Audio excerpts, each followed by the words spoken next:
Hello everyone, my name is Rithvik Yerreddu. I'm 15 years old and I'm a student at South Brunswick High School. I'm here to tell you a bit about myself and how Summit Speech School has changed my life. As you've just heard, my life would have been much different had my parents not found Summit Speech School and moved us to New Jersey. I wouldn't have received a cochlear implant until I was 5 years old. It's possible that I would have had to learn sign language at a special school for the deaf in India. Instead, we moved to America in May 2001, and I had my first cochlear implant surgery a year later. At that time, I started receiving early intervention services from Summit Speech School's Parent Infant Program. Ms. Lisa was my teacher, and my parents told me I would sit by the window looking outside, eagerly waiting for her to arrive at every session. After 6 months of therapy, I spoke my first word, which was not mom or dad, but outside. So you can guess how much I love to go out and play every day. Once I turned 3, I was old enough to attend Summit Speech School and had a 1-hour bus ride each way. I remember quite a few things from my preschool days, including my teachers, the hour-long bus ride, and of course, my friends. At 5 years old, I graduated from Summit Speech School and enrolled in my local elementary school for kindergarten. My parents told me that I was already reading first-grade books, talking up a storm, and succeeding in school. All of that was possible because of the excellent teachers and the foundation that I received at Summit Speech School. When I was about 12 years old, my parents started talking about getting me a second cochlear implant. And my first response was, no way. I didn't want to go through another surgery, and I thought my hearing with one implant was just fine. To me, it was unnecessary and painful. Yet a few weeks later, I met a high school girl named Carly Skivinsky, who you might remember as the student speaker at last year's spring benefit. Carly also received her second implant about 10 years after her first, and she told me the pain was worth it. She said her hearing was fully maximized, and she could not hear everything around her on both sides. So I decided to have the surgery, and after my implant activation, I knew that I made the right choice.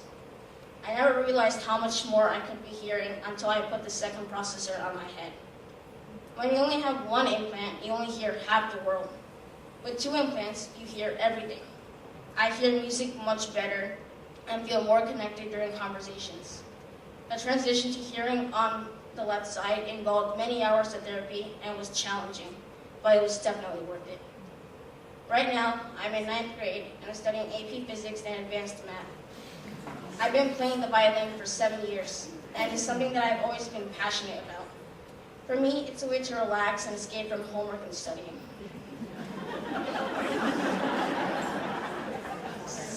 Sometimes, when I meet kids my age, they think I'm wearing a Bluetooth. But then I explain that I'm hearing impaired and wear cochlear implants to hear.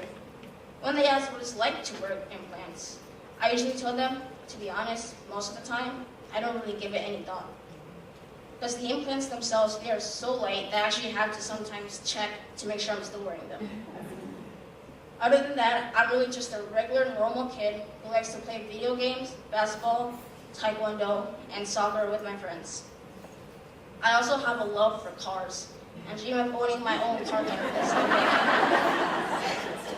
I've even come up with some innovative ideas. For example, I thought that cars should come with a feature called mood lighting. The lighting of the car's interior changes depending on the driver's mood. My parents and I discussed patenting the idea, but we never did. And soon enough, Ford Motor Company started implementing this feature in their own cars. So I guess I'll have to continue dreaming some ideas. For the future, I think I'd like to attend the University of Austin School of Engineering and work towards a master's degree.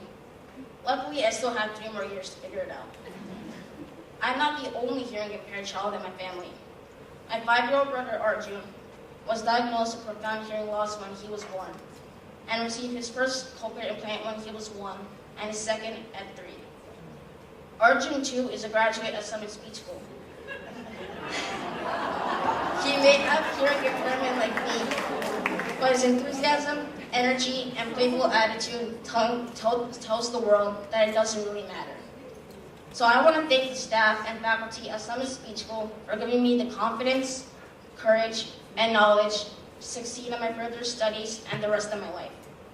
And finally, I'd like to thank my mom and dad for taking a leap of faith to uproot their lives and start a new life in America, just so that I could learn to listen and talk.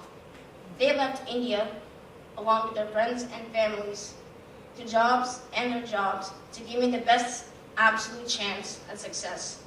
Because of the sacrifices that they made, my future and my little brother Arjun's future is bright.